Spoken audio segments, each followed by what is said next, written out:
I do feel like we are witnessing several sea changes, which I couldn't have honestly said that 15 years ago or 20 years ago. I mean, something has changed, and it's some things have clearly changed for the worse. And maybe there's a silver lining to this chaos, but I would be hard pressed to find it at the moment.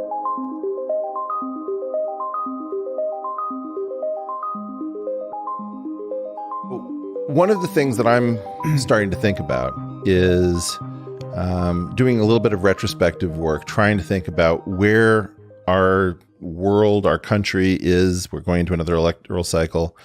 And I just think this is the most bizarre age imaginable. It doesn't behave like any previous time. And I hear that we're at peak this and peak that, but I don't see any signs of what I increasingly see is the incoherence slowing down.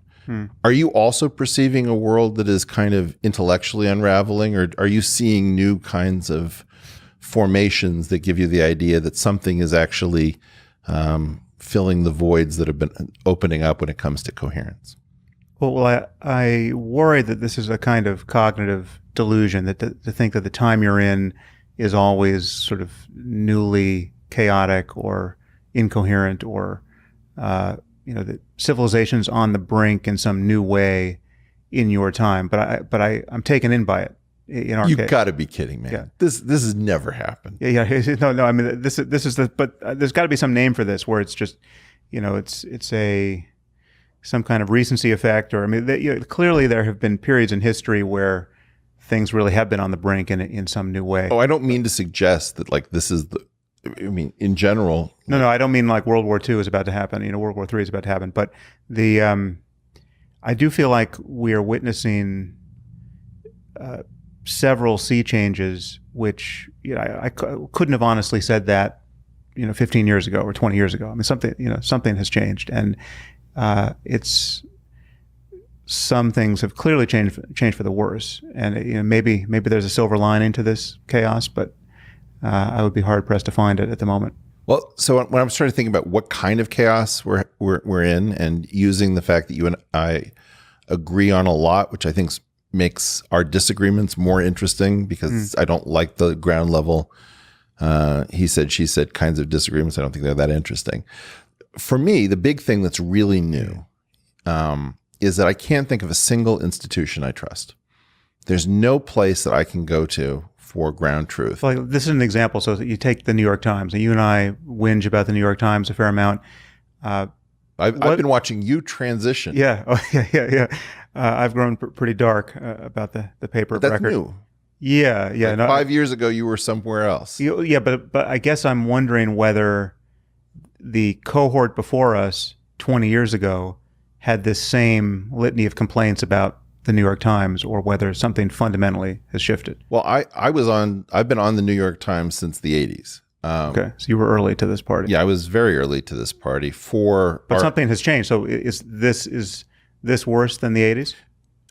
It's a good question. Depends. Worse isn't the right word, in my opinion. The way I would play with it is, I'd say that its problem has always been the same, which is narrative-driven journalism. And the first clear indication I have of this, I think, was a story about Woodstock, in which the paper told the reporter. How old are you? You're not that much older than me. I was 53, I was still in my diapers. No. I don't remember this as a 3-year-old. Woodstock is 69? Yeah. Okay, no, it's not that. I remember reading. I will clarify. I remember reading a story about the journalist who was sent to cover Woodstock by the Times, being told, write about the filth and the hippies and the unkemptness. And strangely, that's a bias that I now share. I at one point I had there was a point in my life in my 20s where I kind of recapitulated the 60s for myself, and had nothing but nostalgia for the 60s that I missed.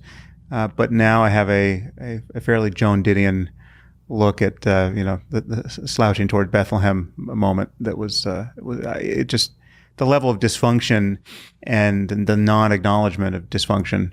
It was pretty shocking. So Well, it's not like to really take you tempting off to the follow Times. that thread, but I'm not going to. Come back to Gambit the Times. declined. Okay.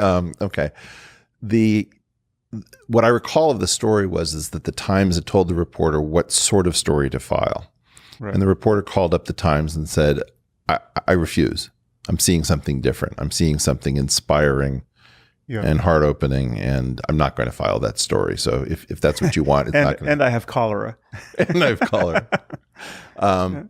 So I think that the narrative aspect of the New York Times has been both its structural reason for its importance and the fatal flaw that, in essence, it carries these very long narrative arcs that come from the editorial function at the Times, and that those are written in some sense before the facts are known. And so the facts are then fit to the narratives, and then when the counter narratives occur, the Times really either doesn't report the story, as in they really couldn't handle the situation that happened with my brother because it was exactly counter narrative, or then they distort based on the idea that they need to push things back into the narrative. So I think that has always been present. And there are particular kinds of stories that the Times writes that I find absolutely, I'll go so far as to say borderline evil. And what they do is they crowd out whatever natural inquiry process would be happening. So I'm happy to get into a couple of examples about that. But I would say I think that the problem has been there at the New York Times all along. There are some new things that I see as happening there, like a conflict between the old line journalists with the new line of sort of, Brooklyn-based writers who are telling us how to think. What do you make of it? I don't know if the Times may be an exception here, but I think generally what's happened in journalism is there's just been a clearing out of real journalists, right? I mean, the business has gotten so bad. And again, the Times and the Post and the Atlantic, there's a few outliers here that are doing well in the age of Trump, at least, sort of well. Trump is saving their business models. Yeah. I mean, they weren't doing great before Trump, but now they're doing okay. But the rest of journalism has been gutted, and now we basically have the blogosphere, and it's kind of what the Huffington Post did to the landscape, where you just have a lot of people blogging for free, propping up an ad-based clickbait business model. Sure. But again, I guess what I want to play with is there something special about institutions? Imagine that you can get all of the interesting articles that you like somewhere, and somebody's saying something interesting, you can piece them together. But the fact that there's no institutional home where you can trust that, like, the Office of Management and Budget or something, or. But in some, what I'm saying about journalism in general is that what you think of as the institution, I mean, just like the veneer, the front-facing website, is not even an institution in many cases. It's like it's hard to differentiate what is a blog and what is an actual journalistic resource that has editors and fact checkers and copy editors. And for certain sites, the distinction is apparently non-existent. I mean, so people used to think Salon was real journalism, or The Guardian. The Guardian has like a kind of the blog side and the Guardian side. You can't tell the difference. You're just reading what somebody wrote, and you find the same people on Twitter. Who are and then everyone is nuts on Twitter, whatever their reputation really is, or should have been. Well, but you could just see their bias, like they're not hiding it on Twitter, and then they hide it when they're in their journalistic frame. Although I would argue that I'm fairly forgiving on that point, because I feel that Trump has made the hiding of one's so-called bias irresponsible. Essentially, it's like you can't pretend that this is a normal president doing normal things, and you're going to be a normal journalist without an opinion. Well, I agree with that. Although I would say you and I are very split on this. So to put a placeholder, maybe we'll get back to it, maybe not.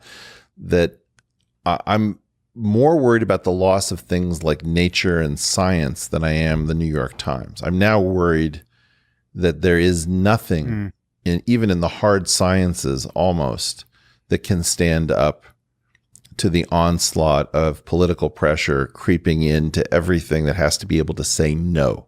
That we've lost the ability to tell people to screw off if they're wrong, Well, it's certainly been creeping up on us in the life sciences. It's been true of the social sciences for a very long time. Yeah, it probably, physics and math are going to be the last to go, but I've even seen a little bit of inroads there. And so I find the loss of nature and cell in the universities terrifying. Differently from the New York Times. Like this is a few layers deeper and more dangerous. Do you not perceive that? Oh, I think there's just different problems. I don't know which is more consequential. I mean, I think the